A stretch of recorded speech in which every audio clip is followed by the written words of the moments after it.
Welcome everyone into our first off-season edition of Zoom Action, KSR's basketball breakdown show. As always, I'm joined by my good friend Brandon Ramsey over to the other side of me. I'm not going to try with the directions there, but we have kind of an interesting new format that we're going to do for the off-season, or at least for the initial videos of the off-season. We're going to try and string together a bunch of stuff from now until November or October, essentially. But to start here, what we're going to do is we've chunked up the three position groups or Kentucky's current rosters, 12-man roster. We're filming this on Thursday, May 1st. So we're kind of assuming that it would take always on the roster. Mark Pope has talked about how he wants to maybe add other depth pieces, things like that. Red shirt guys, international guys that basically aren't going to play is literally what he told John Rothstein yesterday. So we're just kind of assuming right now, including OA, that the 12-man roster as currently constructed is what Kentucky is going to be at least, using in the rotation going forward for 25-26. So we've grouped things up into backcourt, wings, and front court. And to make it look pretty, we've made that into four-man groups. So Mohamed Diabate, is he a wing? Is he a forward? For this purpose, he's going to be a wing. But we're going to start, and there's other examples of that as well, like Cam Williams, Trent Noah, like it's kind of semantics at that point. But we're doing it just to make it look pretty. We're starting off with the front court today. So our front court players, what we're going to do is, for Brandon Garrison, we're going to kind of talk about what he needs to improve upon, what steps he needs to make in the offseason. We're going to let some video play in the background while we do that. Then we're going to have Jaden Quaintance and Andrija. I don't know. I'm probably mispronouncing that. Andrija Jelavic. I think Jelavic is definitely right. I'm not entirely sure how to pronounce his first name. Jelavic and Quaintance, we're going to talk about how we'll let some clips roll in the background and talk about how they can translate to Kentucky, how their skills translate, and just kind of our general excitement for those two guys. And we'll also feed into Malachi Moreno, and we'll talk about what we think the 7-foot freshman will bring, probably in a limited role here at Kentucky. But those are the four front court players that we're going to be talking about today. Like I said, we're just going to have the video play in the background and then kind of just let Brandon and I run and talk about whatever we've watched on film over the last, 3-4 weeks, something like that, because now we've actually had some ample time to go into the film room, see what these guys are good at, what they're bad at, what they need to improve upon. But Brandon, before I start rambling on even more, how the hell are you? I'm doing great, Zach. I'm excited to have a Kentucky roster to talk about. I mean, I think I saw on Twitter today, again, we're recording this on May 1st, like this was the day that Kobe Bryant committed this time last year. Wow. I think, that we were still 3 or 4 guys at least still to come in 2024 to build out the roster. So it feels really good heck, we've been done for like 10 days now, and we were kind of just in the thick of it this time last year. So I think it's a really good space to be in. It's exciting as a fan. I think it's also good kind of just for business that we actually have a full off season to kind of really digest these guys and get used to them and do some breakdowns like this. So I'm excited, and let's talk about some front court pieces, Zach. I think Jackson Robinson was the last ad last season in like late May, something like that. Yeah, probably. I mean, it's probably after the NBA draft deadline. But we're going to talk about Jaden Quaintance first, and I'm just going to throw up. This is just a video that I put together from my rim protection video I did on him a couple days ago. Brandon and I have been able to watch a bunch of film on this kid. But as this is kind of playing in the background here, you guys are going to see just how unreal Jaden Quaintance is at protecting the rim and just using his body, being long. But Brandon, I'm going to let you start here with Jaden before we just kind of bounce off each other and talk about him for 5, 6, 7, 8, 9, 10 minutes, however long it ends up being. But just kind of what are your initial expectations of Jaden Quaintance now that you've seen the film? And let's just kind of assume that he returns when he returns and he's 95% of the version that he was last year, along with the, an off season of being able to learn the game and things like that kind of baked into your thought process. Yeah, I think that what you're getting with Jaden Quaintance, and I know this is just year 2, so it kind of sounds like hyperbole, but by far the most talented player that Coach Pope's had in Lexington. Like leaps and bounds, it's not even close. At his very best, this guy is a National Defensive Player of the Year.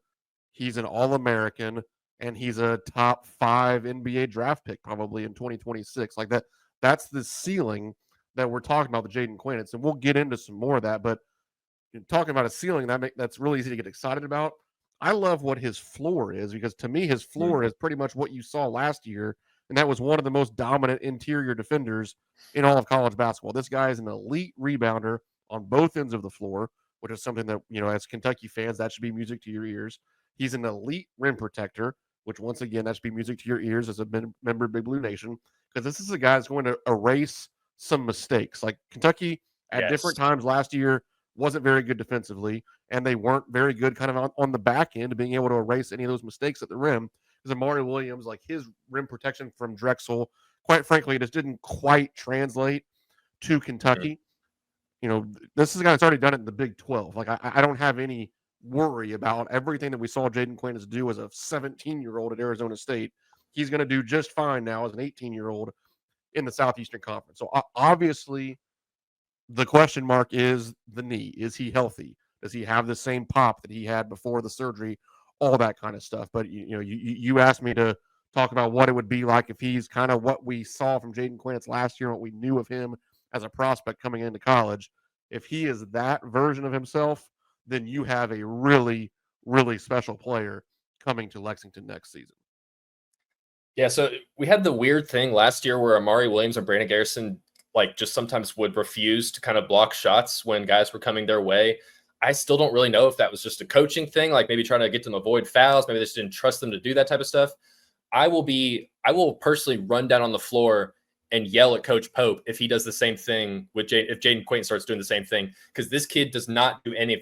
If you were in the vicinity of him, and by vicinity I mean probably within a 6-foot radius of this kid, he's going to try and block your shot. He's going to do whatever he can. He's fast enough with his feet. That's what the craziest thing about this kid is. He's so quick with his feet. Like even this play right here is a good example. You're not going to get by him. You're not going to get around him. He's too big. He's too strong. He's too fast. He has a 7'5" wingspan, which I think is just insane to think about. But he erases everything. And he's one of those guys that even if he doesn't block the shot, he's going to do enough. Like just that play right there. Did not block the shot, but he made life very difficult for that guy that was coming at him. And you're going to see a lot of guys that might have easy layups completely turn them down and pass out to the perimeter because they are in fear of what Jaden Quaintance will do if they get too close to him. It doesn't matter if you're a center, small, big. He is capable enough. And I know I might be sounding a little hyperbolic with some of this stuff, but I genuinely think that you're looking at, I mean, who's the best rim protector? Is Isaiah Jackson probably the best?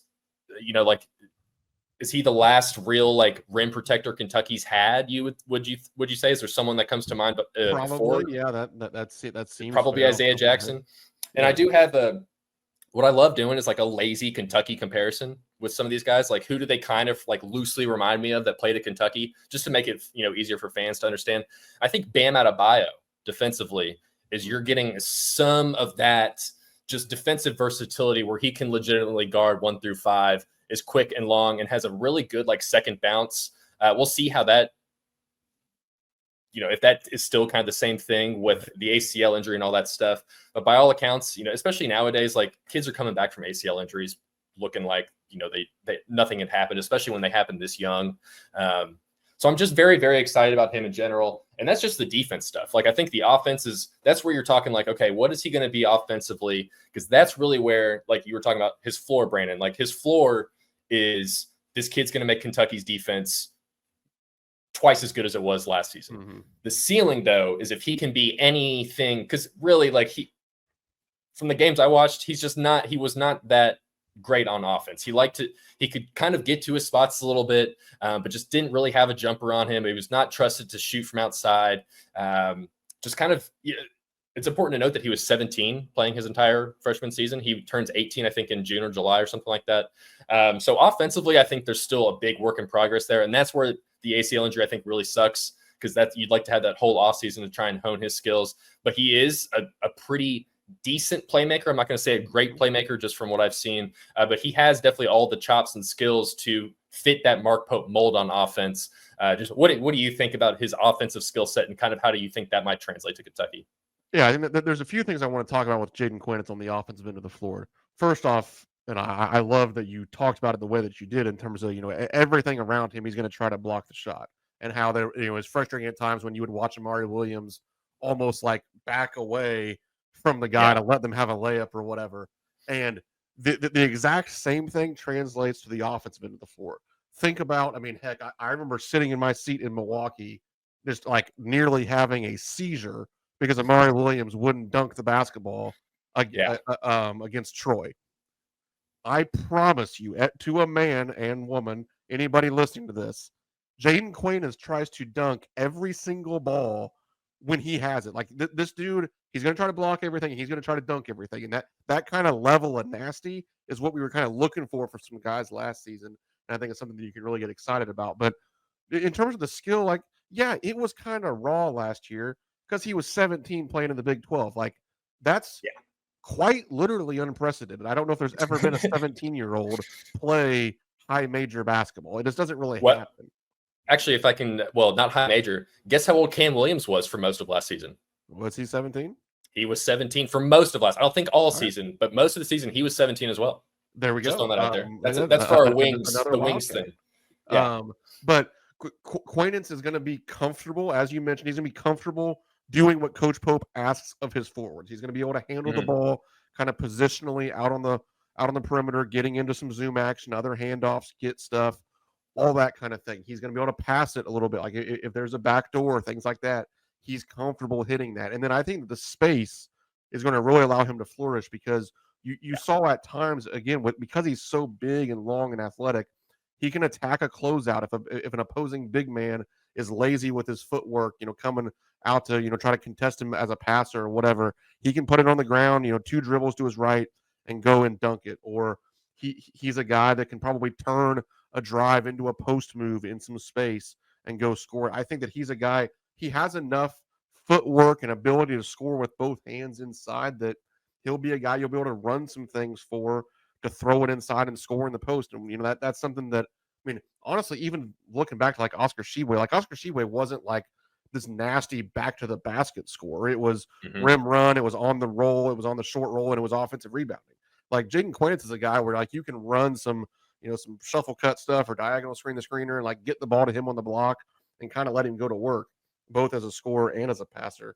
So I think that, again, we're going to keep saying it, like his defense sets the floor and his offense is what really, sets that potential ceiling for him. And I think there's every reason to believe that we're going to keep, beating the horse. But like when you go from 17 to 18, that's a pretty big jump. And, that year 1 to year 2 jump of playing big time basketball, and especially, working with a guy like Coach Pope, who obviously was a big man himself. I have to imagine that once he gets healthy, his improvement over the course of his sophomore season could be rather exponential. And I think it's a guy too that,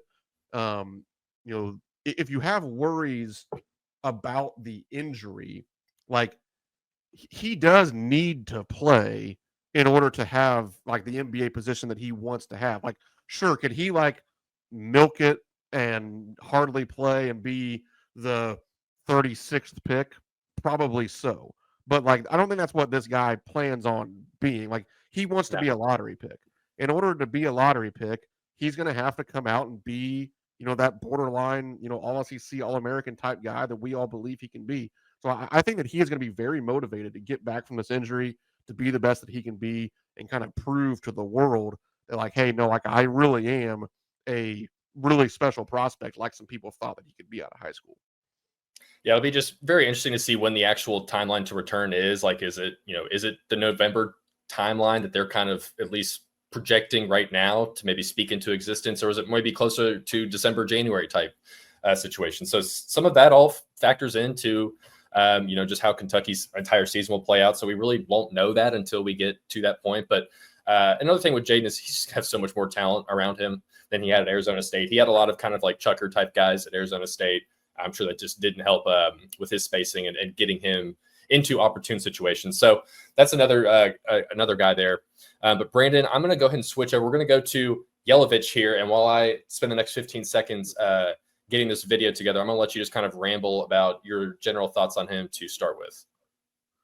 Yeah, I'm going to sound like, well, it's the typical sunshine pumper. KSR is going to tell you that Kentucky's going to win the national championship. That, sound off in the comments. That's fine. But there's a world where Jelavic is as talented as anybody on this roster. Like, he's another guy where it's not going to shock me if this time next year we're talking about him being a first-round NBA pick. He's that talented. It's a guy who's played a couple years of real professional basketball.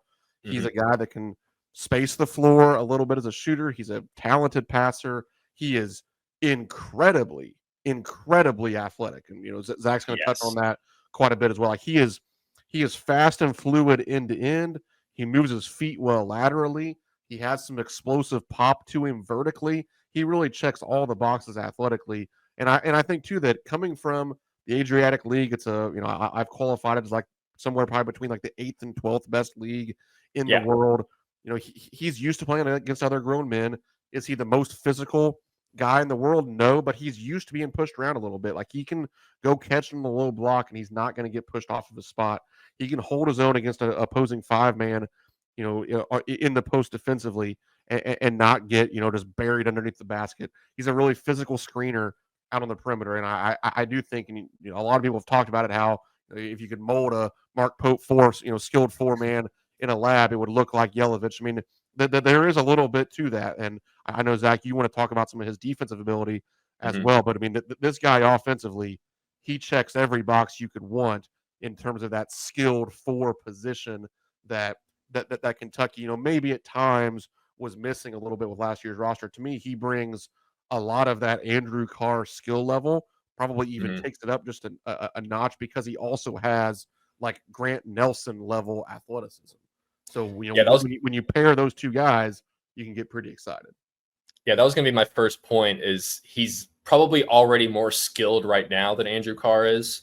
And I think he shoots about, right now he's at like 32% in the Adriatic League on like decent volume. But he's got like a high release point, like not the most quick shot in the world, but like neither did Andrew Carr. Like, I feel like those, in terms of, you know, how quickly they're gonna be able to get their shots off and stuff from deep, they're gonna be similar guys there.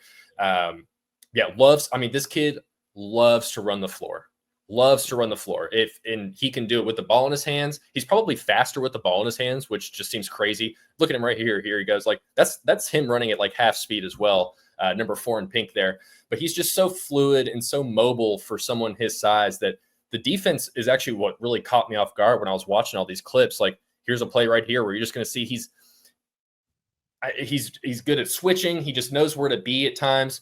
And here he comes in. He's going to get a nice little behind the back pass there. Misses that foul shot there. But yeah, on defense, he's just so I think that's the part where I was like, man, okay, you might actually have like a legitimately good, potentially starting piece here because of how, or at least in the Adriatic League, like, you know, I'm sure the competition he's playing is better than whatever, you know, Malachi Moreno or Jasper Johnson was playing. But also, like, I think Jelavic will be 20. I think he turns 21 in May or no, maybe June, something like that, but semi soon. So he's like you said, he's got, I think this is his 3rd year now in that. May 26th. There you go. I think this is his 3rd year now in the Adriatic League. So he's played against a bunch of guys who might not be the most talented, but definitely have a lot of skills. So he understands how to kind of manipulate defenses and things like that. But he's another guy that can really play out of the, you know, kind of be your hub of the offense at the top of the key. He's got good instincts passing the ball. I'm trying to just think of other ways I can brag about this kid, because I think he's a lot better than I thought he was when I started looking at the film. I do think like the physicality, like you were talking about, we kind of disagreed like in our group chat or whatever on like his actual physicality level. Like, I don't know if I think he knows how to be physical, but I think he would prefer to kind of finesse his way around for shots. Yeah. Like, you know, if instead of maybe going right at a guy and trying to dunk on him, he's going to try and slither his way around and like do a fancy layup, but he's capable enough and he's skilled enough with his hands that he can make those shots fall. So he's a guy that'll be very interesting to see how things translate in terms of, because that non-conference schedule, as we see for Kentucky, is going to be tough. Like, you're going to play, like, how's he going to do against St. John's and Rick Pitino when they come in there and they just start throwing elbows in his back for half the game? You know, like, is that going to be something that he's capable of dealing with? But I do think that the defense is something that will maybe surprise people a little bit. He's so quick and mobile, and right there, that's a good clip right there of just how fast he can actually be. He's going to try and grab rebounds and do a solo fast break, but he's also heads up enough that he knows if he's got 2 guys on either side, both going to the corners. If you have a 3-on-2 fast break and Jelavic is running it, you're probably going to score more often than not. And it's probably going to be a 3 or a layup. So I think there's a lot to like about Jelavic on both ends of the floor, but the defense definitely stood out to me when I was watching the tape. Yeah, I mean, I'm just going to reiterate a lot of what we said. I mean, I think that he has a chance to be a kind of a two-way difference maker for Kentucky, answering a lot of what we need on both ends of the ball, or both ends of the floor. He's going to improve the rim protection. He's going to make you more skilled out on the perimeter. I do think he's going to make threes, but honestly, like from day one, I think he's best like rim runner, on the roll, like on the short roll as a cutter. I thought he showed some high IQ as a cutter in some of the games that I've watched so far. So I think you're going to see him kind of really use that athleticism to score early on. And I think that, and then he'll get more and more comfortable as a shooter as well. But I think, I mean, the Adriatic League 3-point shot's probably even further than a college three. So, that's maybe something it's FIBA a little bit farther, I think. That's something to consider too. Like when you're projecting a high school guy to college, sometimes those extra couple feet make a big difference. Like he's actually going to be able to shoot from closer to the rim if he wants to make three. So maybe that's worth a couple percentage points for him. So yeah, I'm really excited about Jelavic, and we'll probably talk about it when we get to the wings with Diabate. But who starts and all that, like between those two guys at the four, that's obviously going to be a major offseason talking point, and that'll work itself out in practice and in the preseason. But one way or another, I think that you just have to be excited about the level of talent and depth that Kentucky's putting together in their front court here. Before we move on to Brandon Garrison, do you think Jelavic can be a 5? I've seen varying heights on this kid, anywhere from 6'8" to 6'11", so I genuinely don't really know. Just watching a film compared to the other guys, he looks like he's probably around 6'10" or something. So is he a guy that you think can maybe go into the 5, or do you think he's probably best suited at the 4? Because I do think him and Brandon Garrison together will end up being a pretty regular, pairing between those two in the front court from Pope. So, or do you think that he could maybe be the 5 and Kentucky could go super small and have a bunch of shooters out there? I think he can absolutely play the 5 as needed. Again, going back to some of the potential questions about his physicality, like do I want to roll him out there for 35 minutes and have him banging around against SEC 5 men, day in and day out? Not necessarily, but those guys have to guard him too, and that's something to think about at times with some really spacing the floor and getting skilled in the front court. But yeah, I think that if for however many minutes or games that you're without Jaden Quaintance, then I think that you're probably looking at a rotation of Brandon Garrison and Jelavic at the 5. But I think that's one of the exciting parts about this roster really as a whole, is that there's a lot of positional versatility on this team. Like probably outside of Jalen Lowe at the 1, bookended with like Malachi Moreno at the 5, like probably everybody else can be a multi-positional player. Playing at least 2 positions, if not 3 or more in some cases, with some of the guys on the wings. So I think that his versatility and the versatility of this roster is one of the things to be really excited about going into next season. All right, let's go ahead and move on here to our guy, Brandon Garrison, the contrarian Brandon Garrison, the guy that no one really knows if they like or don't like Brandon Garrison. I personally was ecstatic to see Brandon Garrison come back. As Trilly Donovan would say, sometimes the best gets are the ones you already have. And I genuinely believe, especially in today's portal era, like if you can keep a guy like Brandon Garrison, who played 20 minutes a game last season and was productive, showed flashes of being, a potential NBA player, you do what you can to bring him back. So I'm very excited that Brandon is back. It'll be interesting to see what his actual role is, especially with the whole Jaden Quaintance injury. I imagine early on, Brandon Garrison's going to receive a bulk of these front court minutes, at least from the 4 guys that we're talking about right now. Probably 25 plus something early on. But with Brandon, we already know what he is. We know what Brandon Garrison is, or at least from last season. What does Brandon Garrison need to do, in your eyes, Brandon, to really take not even like a massive leap, but like just do enough that you can, what you're going to get on a nightly basis type thing? So what are some of those areas you think you'd really like to see him improve in? I think it just comes down to consistency with him, and I think some of that comes through maturity as well. And let's face it, there were times last year where you really saw some immaturity still from Brandon Garrison as a sophomore. Just with the way that he was a little, quick to get into it with somebody, or he'd quick to go overboard with the celebration and get a technical, or just kind of get caught up in the emotion of the game, and that would either take him, that would take him out of what he wanted to do at times. And I think that that there were times too where the game still kind of sped up for him, and I think that again with maturity and more experience, like you see it with everybody. I mean, we talked about it with even like guys with Travis Perry and Trent Noah last season, where at different times you saw the game slow down around them.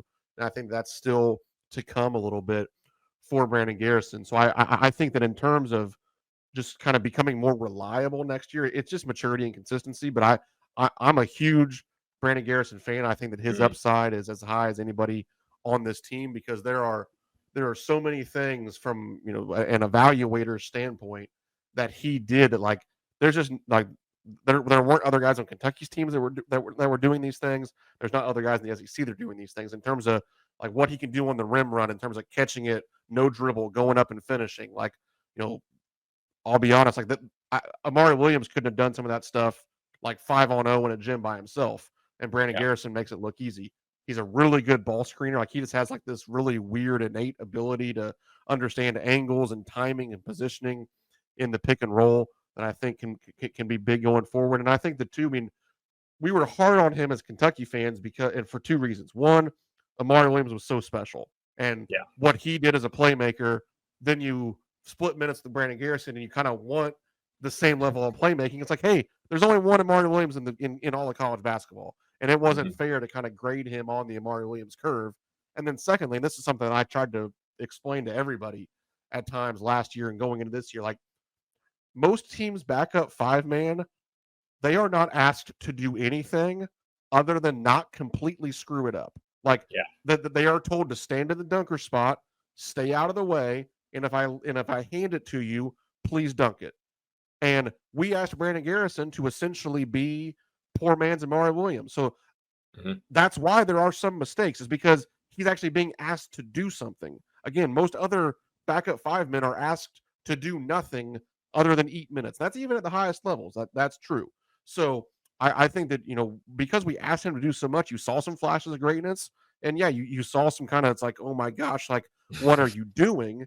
But again, that's just a product of being asked to actually do some things. And I think that what we were able to see him do now, if you can kind of get that on a more consistent basis, and hopefully, it's kind of shift the pendulum from maybe 50-50 greatness and craziness. If it can be 75% greatness and 25% craziness, all of a sudden you have a pretty darn good player. Yeah, it's a good point about how he kind of he basically had to be Amari Williams when he came in. And like you said, that's probably not the role he was expecting. Mark Pope said something really interesting that I guess we kind of already knew, but like when you hear it said out loud, it kind of clicks a little bit more. When he's talking to John Rothman, he said that, our offense is read based. The inverted offense is it's read based. So if you're not in a very like heavily read based offense, your freshman year at Oklahoma State, and then you go into one at Kentucky, it's going to take a while to adjust to that. And he kind of had like a half off season anyways, because he had to get to learn an entire new team, new coaching staff that was also trying to learn themselves and all the new players and all that. Pope said that with another year, like that's when his second year guys usually start to take off, because things just click a little bit more. They slow down a little bit more. And I definitely think that's going to be true with a guy like Brandon Garrison, because he had to essentially run the offense for the 15, 17 minutes a game that he would come in. And I think sometimes I don't think he would second guess himself, but Pope's thing was, what did he say? He's like, Brandon Garrison is often wrong, but never in doubt. And like, that was something similar that you would say about him as well. Like, it's often wrong, but never in doubt, or whatever the phrase was. But I don't think he was often. I don't think he did his plays. I don't think he did things fast enough. I think sometimes he would play with the ball around a little bit too much up top, hold on to it too long. He would try and look for the perfect pass, where sometimes you're taking away from other offense that could be happening by slowing things down and taking up 5 seconds sitting at the top of the key. So the main thing I want to see out of Brandon is I want to see more quick decisions. And I still want them to be often right, but never in doubt, or whatever, or often wrong, but never, whatever the saying is. I still want him to have that mindset of being like, all right, everything I know that I'm going to do, like, I'm not second guessing myself, but I want it to be faster. I think it needs to be faster because I think that will just help the entire offense instead of him holding it for 5 seconds. And then after the first 2 or 3 seconds, everyone else starts standing around because they're like, well, what are you doing, dude? Pass the ball to somebody. Right. So that's the main thing I want to see out of him. The second thing is I want to see that 3-point shot go up to 35% at 2 or 3 attempts a game. Because I think he's going to get the minutes now to make that possible to shoot. What did he shoot? I got it pulled up real quick. 1.1 attempts per game last year. He needs to double that, I think. And if he can become a legitimately like, okay, we can't just leave this guy wide open from the top of the key to make threes, that's just going to make life so much easier for literally everybody else on the floor. It allows you to make Oweh's life easier without, his perennial shooting ability.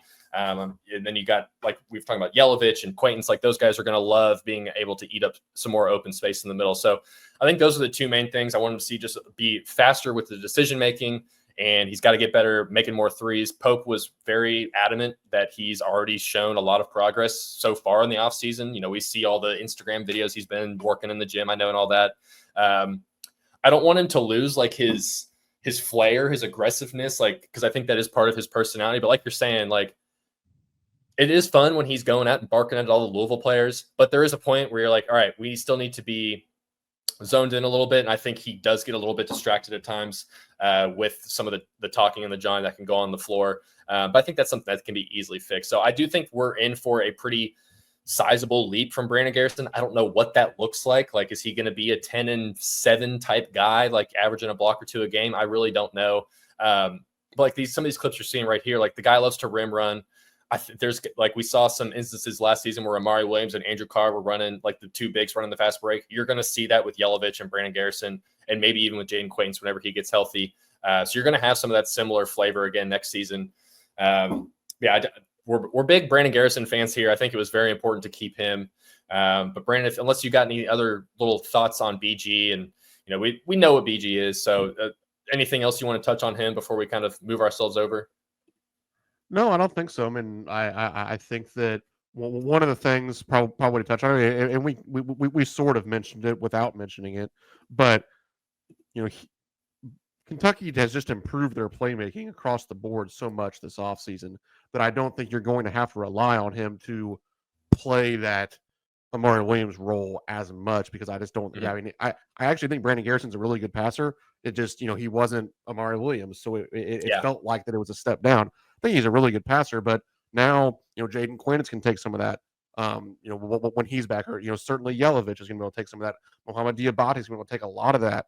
From a front court playmaking perspective, and then even just like the guards are going to be more dynamic with the ball in their hands, probably than they were across the board in the backcourt this past season. So you're just not going to have the ball in the hands of the 5 men as much as you had to last season, and I think that's going to really allow Brandon Garrison to play to his strengths more and really flourish this next season as a junior. Interesting. I never even thought about that aspect of how often the 5-man will actually run the offense this year. Was that just kind of that Amari Williams was special type thing, you think, and maybe it scales back a little bit just with the having more talent essentially on the roster up and down?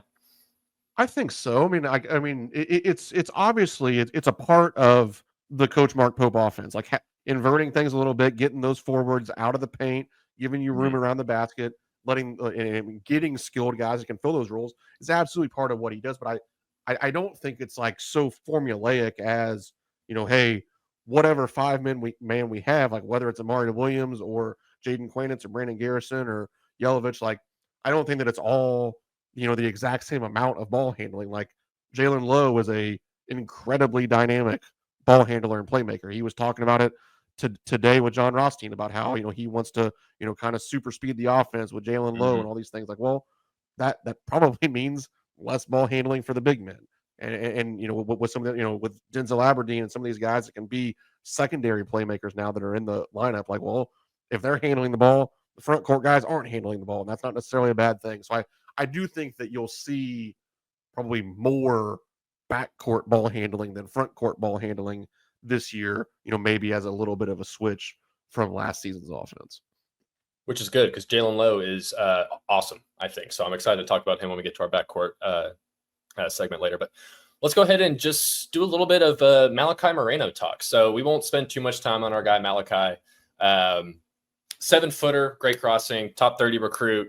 As you'll see in all these clips, he's going against guys that are a lot smaller than him. But you see a lot of things like just right there, like grabs the rebound, runs the floor, dishes off for an easy layup. Like Malachi is a very smart player. I think at great crossing, he was used like, God, that jump shot it's something else right there. Do you want to, let's just run that back so everyone can see. It is going to be funny to see if this actually translates or not. Because where you're seeing him shoot here, this is not a college three. That's the high school three. So we'll see if he can actually make that when he translates to Kentucky here. But at great crossing, it just made more sense for him to play under the basket because he's the only 7-footer in the state. At Kentucky, I do think he'll be better served playing more lifted up, like, maybe at the nail and up top of the key, things like that, because he's really is like a talented passer with both hands. I think is a real big thing about him. Like he's going to make some some left-handed passes out of the post to like wide open guys. Like he has that type of skill. The shot blocking obviously speaks for itself. Like that, the shot blocking isn't just a matter of him playing against guys that were 6'5". Like he's got some bounce to him. Like he's going to be able to block a decent amount of shots. All of this might not end up mattering because who knows what his role at Kentucky is even going to look like his freshman season. Like unless, I'll knock on wood, unless something just goes terribly wrong with Quaintance, you're probably not going to see Moreno too much at all. Like maybe early in the season, in the non-conference, you might see him get some minutes, just especially while Quaintance is still doing his recovery. So it'll be nice to see like what he can actually bring and everything. But I think offensively from day one, he'll probably be a little bit raw. He's going to be a guy that really needs to sit in the offense and learn how to make it happen and actually operate in Pope's offense, I think at least. But defensively, I think he has tools immediately to come in and be a guy who can, be a pretty solid rim protector, especially in the non-conference early on in the season. But like I said, Malachi's probably not going to play too much. He's definitely a project piece. I can easily see him being a very, very good player, like by his sophomore season as well, like a guy that they want to be a rotation guy moving forward. So Brandon, what are your general thoughts on Malachi? I've probably watched this kid play 20 games over the last 2 or 3 seasons, and he has really improved, I will say, especially from last season to this season. Like his Sweet 16 run last year, he was kind of just getting bullied around by kids that were smaller than him. That was not really the case in this Sweet 16 run. He definitely upped his physicality.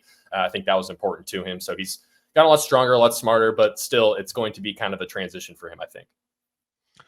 Yeah, I think, it's interesting because a lot of your time spent watching Malachi Moreno is probably with Great Crossing because, you're there in Lexington and you got the Indiana Elite and all this stuff.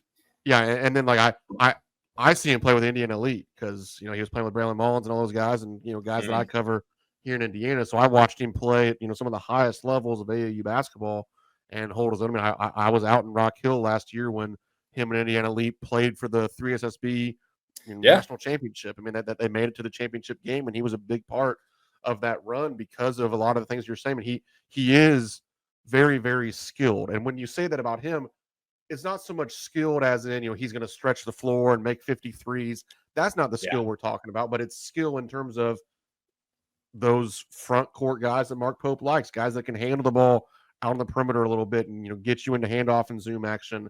He's a guy that can make quick processing passes to guys cutting to the basket. He's a guy that's going to have good footwork around the basket, whether that's on the roll, whether that's out of the dunker spot, whether that's rim running, just like we've talked about with some of these other big men. He has that fluid athleticism that you're looking for. Then defensively, he really does have some excellent defensive instincts, and that's not just blocking shots. Like I've been really impressed watching him in AAU, the way he would get out and hard hedge some ball screens away from the basket and then recover so quickly. He just seems to kind of process the game pretty well on that end of the floor. So I think that you're in a really good position with this front court because I think that you're in a situation where Malachi Moreno is going to play exactly however much he deserves to play, and that's okay. Like if you see him carving out 8 to 10 minutes a game, then again, knock on wood, barring injury, like if he's playing 8 to 10 minutes a game, that means like, hey, this is a top 30 recruit. This is a McDonald's All-American that like we need to have out there because he's really freaking talented. Or he's not going to play Like, he's not going to really be in the rotation once we get into SEC play and everything. It's like, hey, that's okay. Like, 7-foot skinny freshman coming from the state of Kentucky, like, they're not really supposed to be ready to play from day one at, one of the best programs in college basketball. But he absolutely has that projectable talent where, year 2, year 3, you're talking about a guy that you're really excited being a part of the rotation. I think that's why I like this Malachi Moreno addition to the front court so much, is because he's talented enough where there's a world where he carves out his own role this year. But if he doesn't, it's okay, because there's enough other pieces there that you can kind of allow him to come along at his own pace. And I think that's really important for young big men to not necessarily have to be thrown to the fire from day one.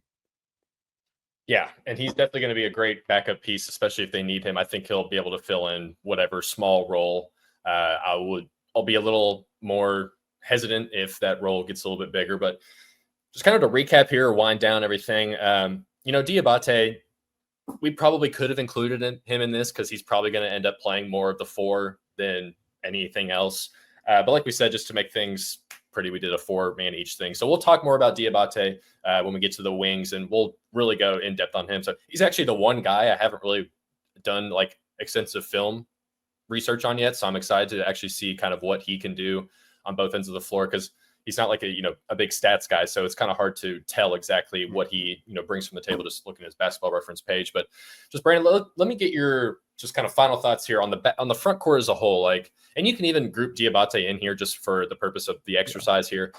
How do you think that will kind of stack up compared to, obviously the rest of the rosters in the country aren't finished, wrapped up, everything, but maybe compared to last season's, how do you think this front court will stack up?